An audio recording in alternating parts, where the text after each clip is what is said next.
Well, you're watching the KOAM Morning News on Fox 14. Right now at 7, health officials remind families about important vaccine boosters before school gets underway. Also, Joplin hires its first director of homelessness response after a comprehensive community study. We'll hear his 3-part plan to end homelessness in the city. And we've got the potential for dangerous heat, maybe an isolated shower or two, even getting a couple of showers this morning out west. We'll look at all of that coming up. The 4 states' most watched news starts now. Good morning and welcome to the KOAM Morning News on Fox 14. I'm Elise Noe. And I'm Chris Warner, just after 7 a.m. on this finally Friday, August the 8th, and another really hot day across the area. And I guess got to contend with that. Maybe some rain, maybe not. One of those kinds of things. And the kids, I keep getting to remind them, and they kind of remind me too. School is about to start here before too much longer. Well, as the school year approaches, health experts remind parents and college students about the importance of vaccines. As KOAM's Lonnie Walton reports, Cherokee County Health Department says those shots could help protect students and the local community. Mean the world to me. They're my life. They're everything that I do. Brittany Childers is a mom of 3, and like most moms, she doesn't like leaving them for a single moment, except when it comes to immunization shots. They do. They cry. They want their mom. They want their dad. That's part of the biggest thing, is being the emotional comfort for children. Kaden Kissler, the administrator for the Cherokee County Health Department, says these shots are not only vital to the child, but to the entire community.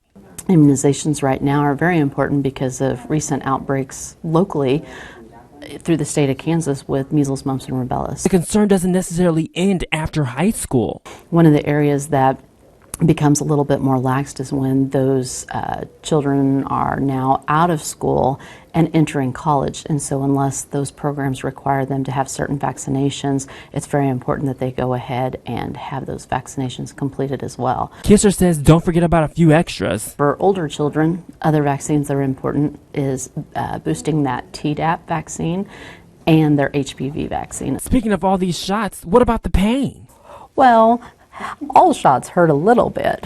You really don't tell them they're going to get the shot before they get the shots. And if you don't like taking shots, hopefully the pain won't last for too long. Reporting in Cherokee County, I'm Lonnie Walton, KOAM News. Well, according to the Kansas Department of Health and Environment, there's an increase in exemptions from last year, mostly due to religious preferences. And of course, you know, the vaccines, I know there's all sorts of debates here, there, and everywhere about those things. I mean, I got all of mine when I was a kid. Yeah. And maybe that's why I went bald. I'm kidding. It's genetics on that side. Well, it's genetics on that side. Believe, I've got family history to prove it. But it's still just one of those things. You know, you got to do what's right for you and do what's best for the community. The family history of baldness is just. Look, I've heard that on your grandmother's side, on your mother's side, if your mother's dad is bald, then you will be, and that seems to be the case. No, it makes sense. It just was. I don't even know how we got to that, but there we are. And let's start with the look outside. Take a look at this. That's the sky, and it's downtown Pittsburgh, and it's a bit hazy again this morning out there because it's already warm and muggy. MoDOT camera 20th and Rangeline, looking decent, all right. Here's this. These are showers, and the reason I'm kind of going, whoa, is because these showers aren't supposed to be there. You may remember Tuesday about noon, we had thunderstorms entering our northern counties. All the computers said that those storms would die north of I-70 that day. They made it to I-44. These aren't supposed to be there at all. And I keep checking. It updates every hour for day of computer data, and not one of them seems to know what these things are going to do. They're not looking to be strong or severe. In fact, they're not even thunderstorms. We just have some heavier showers, Greenwood, Elk, Chetopa counties out there. So we'll continue to watch them. They started as just part of a few showers in Oklahoma, which I was kind of watching this morning. Thought, they might clip Washington County. But it's kind of filled in a little further to the north. So a few of us at least might get some brief rain showers this morning. All of us, heat advisories through 8 this evening. We got Washington, Nevada counties in Oklahoma, extreme heat warnings out there because it's going to just be, again, dangerously hot. Outside of what's happening this morning, could get an isolated pop-up shower or two between 2 and 8, but that chance is very low. And even if we do see something, the majority of us, again, would remain dry. 76 Joplin, 77 in Pittsburgh. Quick look at these temperatures. Monette, you're doing all right. Low 70s out there, but everybody else, mid-upper 70s. In fact, we've been pretty close to 80 this morning. Temperatures heating up pretty pretty quickly, though. Mid-80s by 9, mid-90s by noon. Highs at about 100. Isolated shower chances and south winds gusting to 25. Our heat index values today easily up to 110. Dangerous heat will continue through the weekend, but our rain chances pick up a little bit through the weekend as well. Details on all of that here in just a few more minutes. Elise? All right, Chris, thanks. Well, a former church building burns in Chetopa, Kansas. Firefighters responded to 403 Locust Avenue just after 7:30. The large structure had visible smoke and flames when crews arrived. 5 departments assisted Chetopa Fire, including Oswego, Columbus, Welch, Bartlett, and Edna Fire Departments. Crews cut a hole in the south gable and used a ladder truck to attack hotspots from above. Several firefighters were treated for heat exposure in the 85-degree weather. No serious injuries occurred, and the Kansas State Fire Marshal's office is investigating the cause. A 911 call for unknown trouble turns into a death investigation of an infant at a Joplin apartment complex.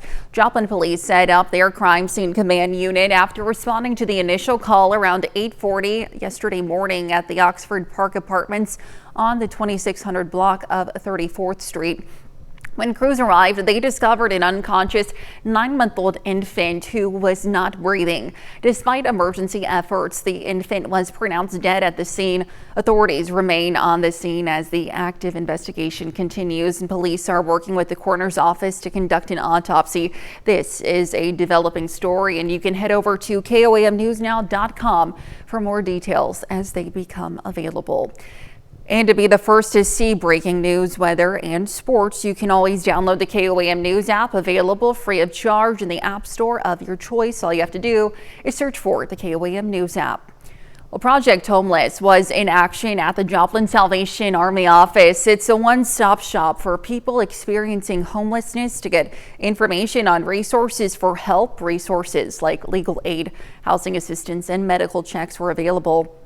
The homeless population is growing across the nation, and the local homeless coalition says there are not enough resources to keep up. It's necessarily changing, it's growing. The problem is definitely worse than it's been, and it's like that all across the nation. We need more services for the homeless. We need better mental health care, better medical care. We need a lot more services for our folks. People who came by were also able to get a free lunch and a free haircut. And Joplin's new director of the homelessness response is already working on change less than a month into the job. It's a new role for the city, but as the new director tells KOAM Samantha Walker, he hopes to use his experience to help create change. The reason why you get into the work that I do is so that way you can work yourself out of a job. That may be an odd thing to hear from a man who's been in his new role for less than a month. But for Eric Argenbright, Joplin's new director of homelessness response, it's the ultimate goal. Unfortunately, it's a process. We are working on getting the system laid out so that way we can have a functioning aspect for individuals and families. The Regional Commission on Homelessness, the City of Joplin, and the Joplin Homeless Coalition selected him for the role. The position comes after the City of Joplin commissioned a study called the Community Plan to Address Homelessness. The 167-page report has recommendations to help local efforts to mitigate the effects of homelessness. The Argenbright says really cover 3 specific topics. First, community engagement. To engage everyone in the community, everyone who has an interest in ending homelessness, to be a part of the homeless response system.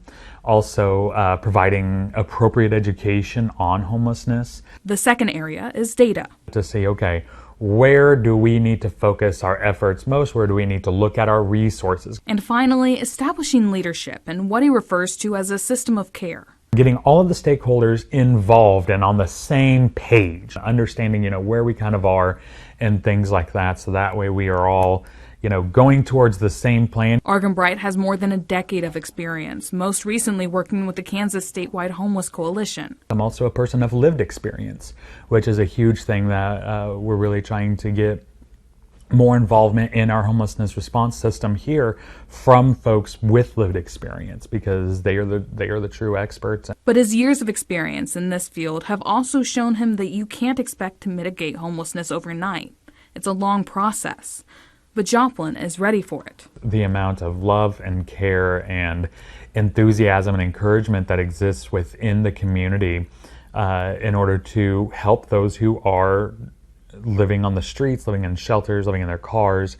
They're living in places not meant for habitation. We're just trying to figure out how can we leverage all of our resources in the best way possible to make homelessness again as rare, brief, and non-reoccurring as possible. Reporting in Joplin, Samantha Walker, KWM News. Well, for community members interested in getting involved, Argon Bright encourages them to join one of their monthly coalition meetings. The next meeting is scheduled for this coming Monday, and you can find more information on our website. Of course, that's KOAMNewsNow.com. And those are our top news stories this half hour. Coming up next, the Neosho Arts Council is calling all young artists to enter the Thomas Hart Benton Youth and Art Competition and Exhibition. And later, for many unhoused people, a bicycle means freedom to move around the city. And one Texas woman is providing that freedom for free. You're watching the KOAM Morning News on Fox 14, and time now is currently 7:10. We'll be right back, but first, here's a live look from Griggs Park in Carthage, Missouri.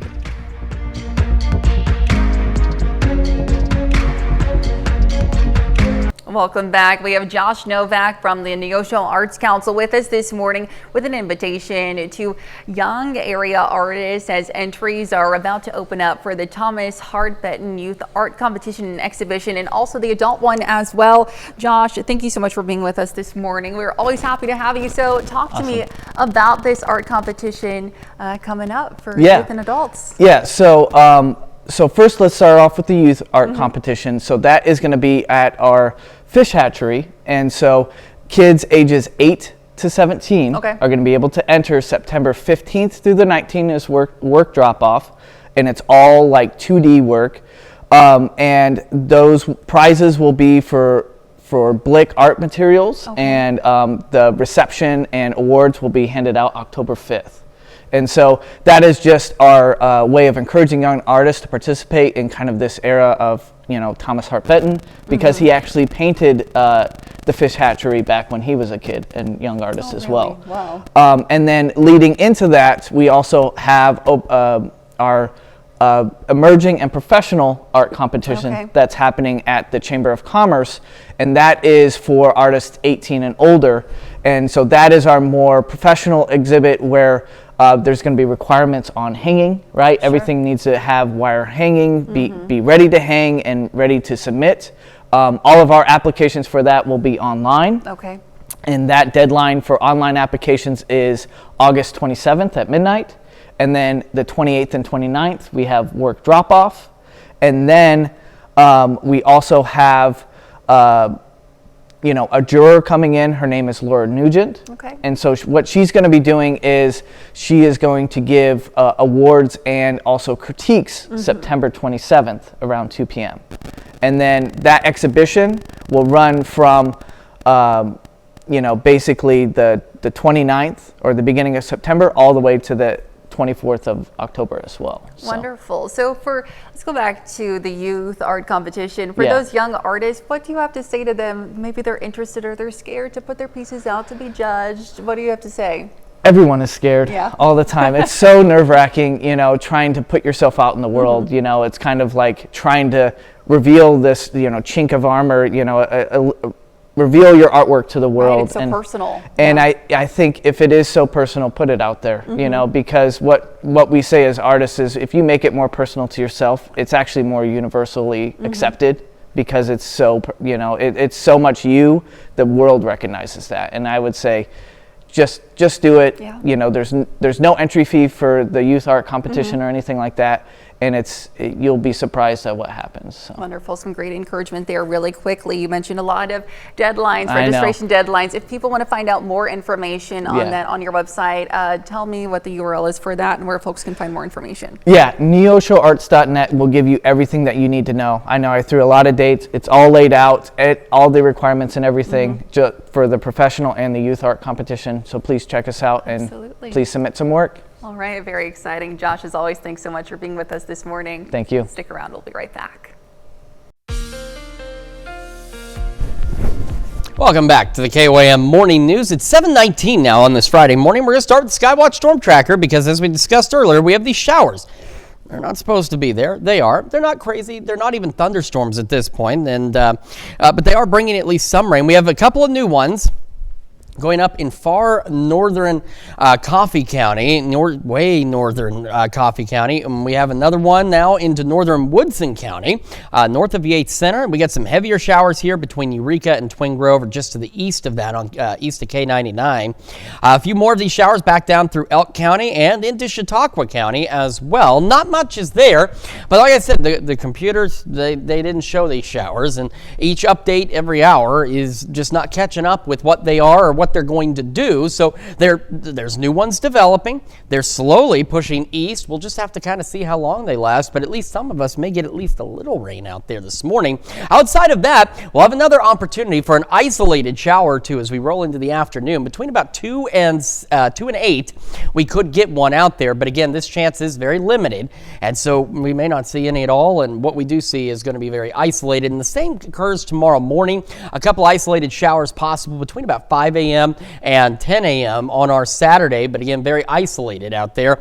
It won't be until later in the day Saturday we get an opportunity for maybe a few additional isolated to widely scattered showers and storms, and our far northern counties might get a strong storm or two tomorrow, and that repeats again on Sunday, which we'll show you the exact areas here in just a moment. But Sunday, again, some isolated, initially scattered showers, a couple of rumbles of thunder early in the morning. They will have slightly better storm chances along and north of the 54 corridor as we head into Sunday afternoon. It won't be until late Sunday evening that we start to see thunderstorm chances south of 54.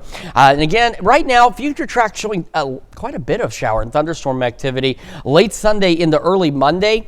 We'll have to wait and see if it pans out like that because right now our rain chances overall don't look that great, but Future Track seems to think maybe they will look a little better by Sunday night into Monday. So we'll keep our fingers crossed that maybe we can get a little more rain in here. So again, no thunderstorm risk areas at all highlighted for today. So that's why anything we see, we're just expecting a shower. Then we've got a level 1 out of 5 risk tomorrow and Sunday in our northern counties. So it's barely scraping us. So we're on the far southern fringe of this, but we could again get a strong or low grade severe storm. Again, the other story here, and the big one really, is our heat index values. Again, today up to 110. Tomorrow, again, up to 110. And Sunday, they come down a bit, maybe up to 105. Not like you're going to notice a difference, but they do come down a little bit. We do have heat advisories for most of the area through 8 this evening, and then we have extreme heat warnings in for Washington and the Wada counties in northeastern Oklahoma. Where down there, heat index values could be 110 to 113. So a reminder, got all of our extreme heat safety tips available on our website at koamnewsnow.com/forecast. For the morning, though, again, we're starting to see some clearing, a few clouds here and there. We'll see what those showers out west do. Low 80s to start, low 90s by 11 o'clock this morning. South winds gusting upwards of 25 today, highs about 100, and not that far off for us on Saturday. Mid-upper 90s Sunday, near normal Monday, Tuesday with some of those storm chances in there. And then the heat returns next week as temperatures climb back into the upper 90s near 100. Let's check your forecast. We'll be back with more right after this. Well, she's known around East Texas as the Bike Lady, and for a good reason. She's turning old, forgotten bicycles into lifelines for those in need. Robert De La Garza takes us into the workshop of Lynette Wood, who's helping people find transportation and hope. Inside her Lindale home turned workshop, Lynette Wood is helping people get back on the road, one pedal at a time. I donate these bikes, and my time and many of the costs are out of my pocket and out of my generosity. Because better known as the Bike Lady, Wood got her start in a local bike shop, patching flats, straightening out wheels, earning names like Fix-A-Flat Girl and Wheel Girl along the way. Just making sure the shifters work. Now, Wood volunteers alongside the Tyler Street team to help the unhoused by donating bikes and providing free repairs for those who need it most. It is their mobility. It is their primary mode of transportation for many of my clients. So I do try to make sure I keep them up and running. But for her, it's more than just turning wrenches. It's about creating community on the road. Whether you do it for fun or fitness or as your primary mode of transportation or commuting, it's really about being included as part of that community. No matter the circumstance. For me, that does include these clients who may be houseless. They're still cyclists. Come into the barn. Her bike barn, as she calls it, looks more like a bike graveyard. Dozens of bikes covered in dust, some that haven't seen a ride in years. If I can't fix it, I can most likely salvage some parts off it. Because every bike has a story, and Wood's goal is to help create new ones. There is no giving up on a bike. It is a potential project. She often asks her clients, "What's the first bike you remember?" And sometimes people think about that and they get the smile on their face. Right now, Wood is working on 4 bikes in her queue, all set to be finished by the end of the week and delivered to their new owners, who all have the same reaction. Bring these bikes to folks who currently don't have one or don't have that transportation. They're just so excited. It's like Christmas. While the work can sometimes be tedious, it always warms her heart to give back. It's a labor of love. It is a hobby. I think even if I didn't do this for these clients, I would do it for fun. Certainly a very interesting project there and a great way to help out those in the community. Absolutely, a bike can help a lot. Well, coming up, a proposed quarry has Miami residents asking questions about water quality and explosives. And we've got a dangerously hot day across the area and maybe even a couple of showers here and there. Look at your forecast when we come back. The 4 states' most watched news starts now. Welcome back to the KOAM Morning News on Fox 14. It's currently 7:30. I'm Elise Snowy. The Oklahoma Department of Mines held a public meeting for the proposed limestone quarry permit in the Miami area. Mid-State Materials is seeking a 100-year permit to mine the land 1 mile north of Highway 10 near Spring River. Some Miami residents are concerned about the impact on air and water quality and about potential use of explosives. I feel we came in with a plan to kind of just have everything lined out and then to listen and kind of go down the list. And I feel that while some things were addressed, most were not. I'm really hoping that with the comment letter that they're supposed to supply back, that more of our issues will be addressed. The Oklahoma Department of Mines will compile the comments and questions and will make them available at a later date. A powerful chapter of Joplin's history is brought to light at the Spiva Center for the Arts. The latest exhibit, Joplin's Easttown, A Legacy Revealed, opened yesterday for an intimate look at the often overlooked history of the African American community in Easttown and beyond.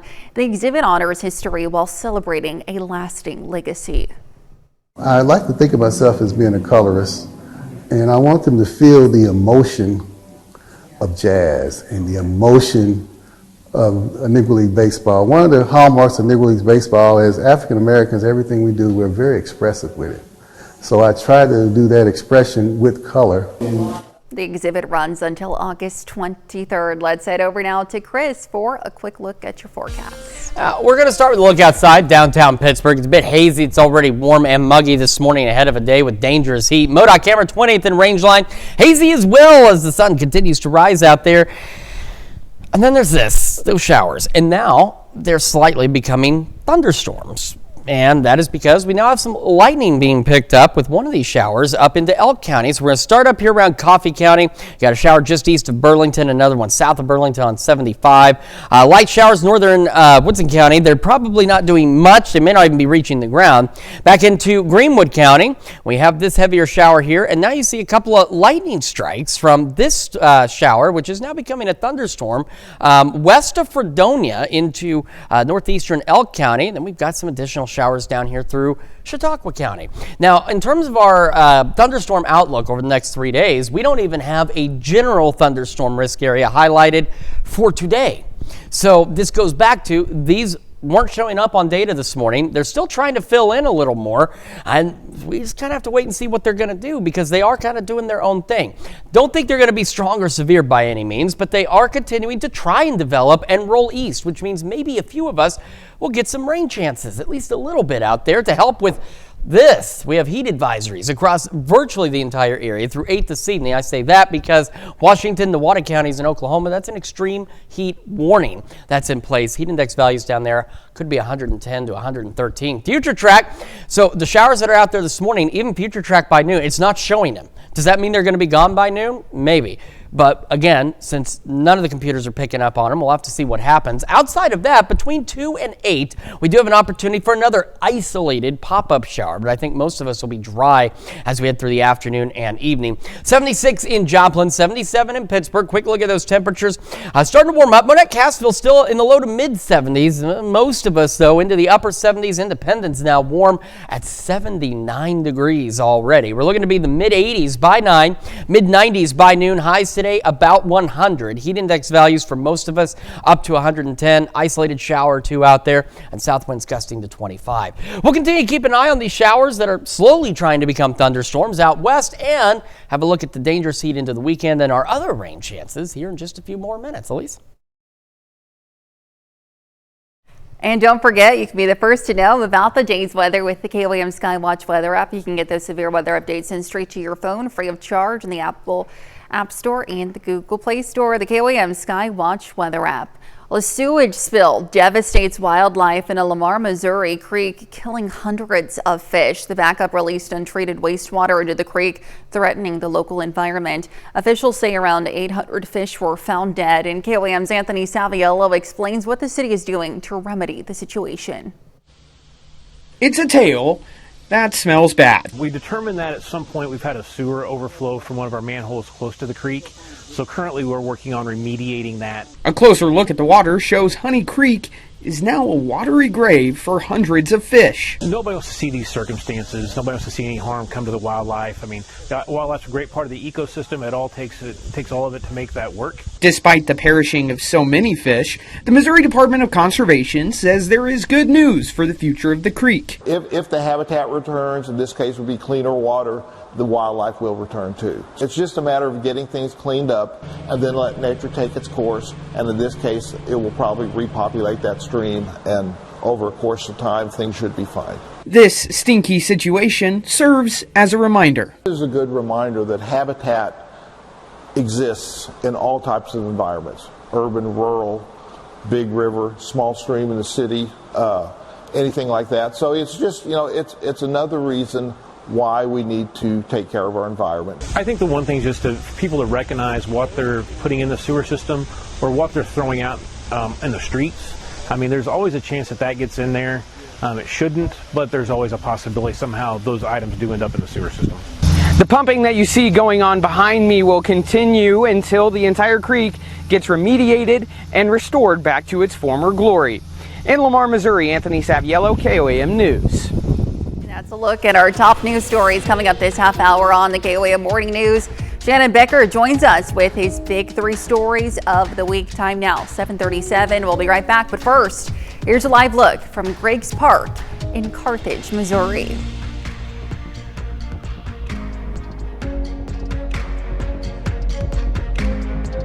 Welcome back. We've got Shannon Becker in the studio with his big 3 news stories of the week. Shannon, good morning. Beauty and the Beast. She always looks amazing. Always great.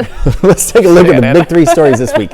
KOAM News Now. Live and local, what's happening where you live is Mocan Dragway this last weekend. A very, very scary crash. Right. 2 vehicles, of course, 2 drag cars going down, and one kind of got squirrely. That's a word to say. Okay. Hit the outside and then went across and then slammed about 130 miles an hour, hit the other one. That is Both of them went to the hospital. Right. One of them had to have surgery the next day, but of course it's not slowed anything down at Mocan. Everybody's all right. And coming up on the big Labor Day weekend, they'll have the big Mocan Dragway. It's the 60th anniversary of the Labor Day special, so that'll be great. Wow. Our number 2 story, KOAM News Now, a scary crash near Golden City. If you can see here, we're looking through, actually, those are utility lines. They were down at all 4 corners of the intersection. This man, utility lines down on the car. Of course, you're not supposed to get out. They were still energized. He could have been electrocuted. Oh my gosh. He had to sit in the car for a period of time before he could actually be rescued. The fire crews were standing way back. I know. If a passenger would have been with him, it would have been probably a fatality. Yes. But he was flown to a Springfield hospital, serious injuries. This pickup truck man from Mount Vernon, Jesus was standing there talking. It didn't look like he had a scratch on him. Wow. Seat belts. Both of them were wearing their seat belts. Yes. Our number one story, Joplin News First, a tragedy yesterday. Joplin police are investigating the death of a 9-month-old baby at the Oxford Apartments on 34th Street in Joplin. You can read more details about it on this breaking news story on our website. Also, I think you probably have been talking about it this morning. Yes, we've been talking about it this morning. A heartbreaking story, and still a lot of questions that need to be answered. Exactly. And so what a lot of people might not realize, Joplin police are still on the scene now. Since they send the baby out for autopsy, they contain that scene. They call it a crime scene because until it's proven otherwise that it's not a crime. So they're still on there tonight or today. They've been there 24 hours a day, and they'll be there keeping the integrity of the investigation, which is what they do a lot of times in these serious cases like this. And our bonus story, it's a lot of fun. I don't know if you've seen this before. Have you? I have seen Oh my gosh, I'm not up in the air, but I'm so fascinated. Walmart has this zipline drone delivery service. One of my friends was telling me about it, and so I went to see it. It's in Pea Ridge. They do this. So your groceries, it can be up to like 5 pounds, and they'll deliver it to your house within 6 miles. So watch this really close here. So where are your groceries? Right there at the bottom.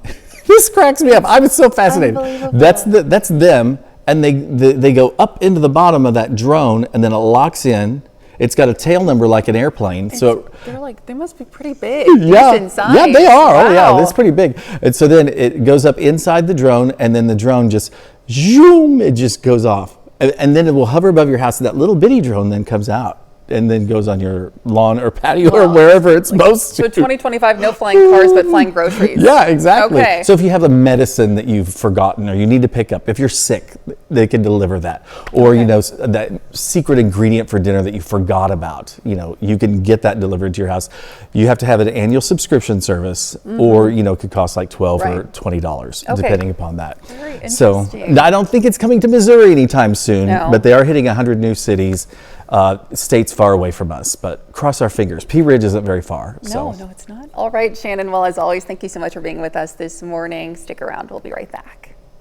Welcome back to the KOAM Morning News, 7:45 on this Friday morning. Starting with Sky Watch Storm Tracker because we have some showers that have developed out in our western counties. We're getting a few more of them now. So we've got them just east of US 75 from Burlington back down toward Yates Center. And then we've got these guys that we've had some lightning. We don't have any right now, but we've had some lightning, which means they have qualified as at least light thunderstorms down east of Eureka and east of Howard, and now rolling back down toward Sedan along K99. And then we have these new showers here north of Independence, right around Neodesha, that have begun to develop as well. Now, what I want to discuss with you is this is similar to a situation we had on Tuesday.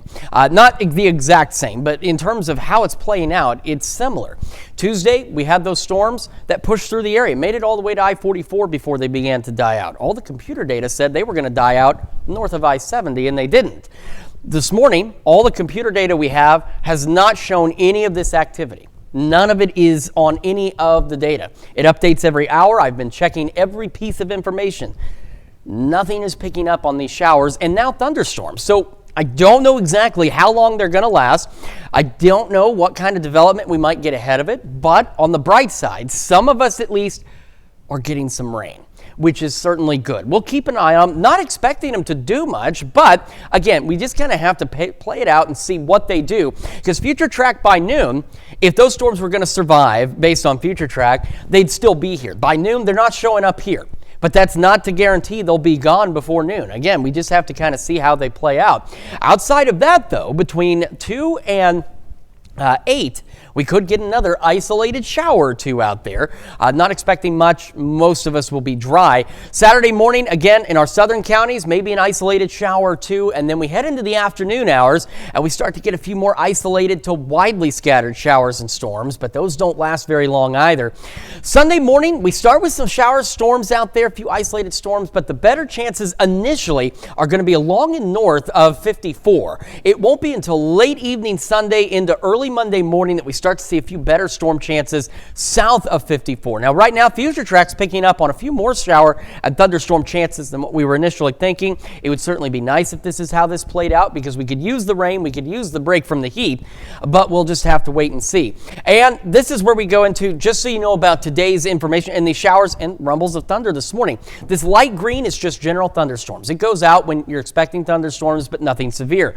We have no general thunderstorm areas highlighted in our area today. So that's, again, why we're just going to have to play these showers out there by ear. Now, tomorrow and Sunday, we do have a level 1 out of 5 risk for our far northern counties for maybe a strong storm or two. Between here and all of that, though, our heat index values today, tomorrow, still up to 110. By Sunday, they're in the 100 to 105 degree range, so not significant improvements. Heat advisories across the bulk of the area through 8 o'clock this evening, with extreme heat warnings in place for Washington and the Wada counties. We'll be near 100 today, south winds gusting to 25. That continues tomorrow, still right around the 100 again. Mid-upper 90s Sunday, near normal for Monday and Tuesday, with a few more shower and thunderstorm chances. And then the heat returns in the second half of next week, back into the upper 90s, near 100. Let's check your forecast. We're back with more right after this. Well, the Chiefs are gearing up for their first preseason game Saturday in Arizona, but first they welcomed a tasty time honored tradition up at training camp. Marlia Campbell answers the burning question: how much barbecue does it take to feed the Chiefs? It's a classic Kansas City combination: the Chiefs and barbecue. Zarda has been feeding the team a meal at training camp for 37 years now. Today, they sent truckloads of food up to St. Joe. So, how much barbecue does it take to feed the team, coaches, and staff? We are bringing up 1,500 wings to cook up at camp. We're going to have 150 pounds of burn-ins, 80 slabs of ribs, 60 pounds of turkey, 50 pounds of pulled pork, 10 gallons of beans, 10 gallons of cheesy mac, and we're going to go with 10 gallons of potato bake as well. Hire says any leftovers are taken care of at snack time later tonight. Those guys clean it all up. There's very little left at all when we're done. Players have spent the last 2 weeks in the dorms at Missouri Western and still have one more to go. So after another day of grueling workouts, film sessions, and meetings, today's dinner was well earned. Well, it's a taste of home, and I love the fact that they're always looking forward to it. Every one of those players say thank you. You feel the love from those players for being there. Camp food's pretty good up there, but there's nothing like some hometown barbecue. Certainly a lot of food to feed the Chiefs. Yeah, and it looks pretty good. I'm sure they tore through it. It does indeed. We'll be right back after this. Well, this is your Wake Up Recap for August 8th. The top stories to start your day. A tragic incident at Joplin's Oxford Park Apartments has led to a death investigation of a 9-month-old infant. Responding to a 911 call for unknown trouble, police found the infant unconscious and not breathing. Despite emergency efforts, the child was pronounced dead at the scene. Authorities remain on site as the investigation continues, with an autopsy planned in collaboration with the coroner's office. Well, nearly 1,000 fish have died following a sewage leak in Barton County's Honey Creek, located in Lamar City Park. A clogged sewer pipe overflowed, causing contamination. The Missouri Department of Natural Resources is investigating, while city officials are actively working to remediate affected areas and pump the contaminated water back into the sewer system. And Joplin's new director of homelessness response, Eric Argenbright, is already driving change less than a month into his role. Appointed by the Regional Commission on Homelessness, Argenbright is implementing strategies from the community plan to address homelessness. Community members eager to contribute can attend the next coalition meeting scheduled for this coming Monday. And that's a check of today's Wake Up Recap. And we've got dangerous heat out there. Heat advisories for most of us through 8 this evening. Highs about 100. Heat index values to 110. And perhaps an isolated shower too. South winds gusting to 25. While mostly clear skies for the evening and overnight, well above normal, right around 80 for our lows, and still breezy. Breezy tomorrow, more isolated shower storms. Slightly better chances late Sunday into Monday. And cooler, at least seasonably cooler, whatever, low 90s Monday, Tuesday, and heating back up to dangerous heat next week. Upper 90s near 100 once again. It's the dog days when 90 looks like Yeah, when 90's cool, yeah, that's how you know. Well, a black bear was caught on camera opening the door of a house in southwestern Colorado as wildlife authorities warned of bears' general ability to learn how to enter buildings. Ever wonder how bears get into homes in Colorado? It's often just this easy. According to the wildlife authorities, it says bears are capable of opening doors, and once they've learned that, they can lead to a lot of conflict. Yeah, we've seen some of these other stories where bears get into homes and like are raiding the fridges and stuff like that. There's this one TikTok of this lady who lives out in the woods, and she can get the bears to kind of shoo away just by yelling at them and making some noise, and they listen to her. So, I mean, I don't know if that's the best approach, but if it works, it works. But it works for her for sure. All right. Well, thank you all so much for joining us this morning. We're back with more news and weather today at noon. Have a great rest of your morning.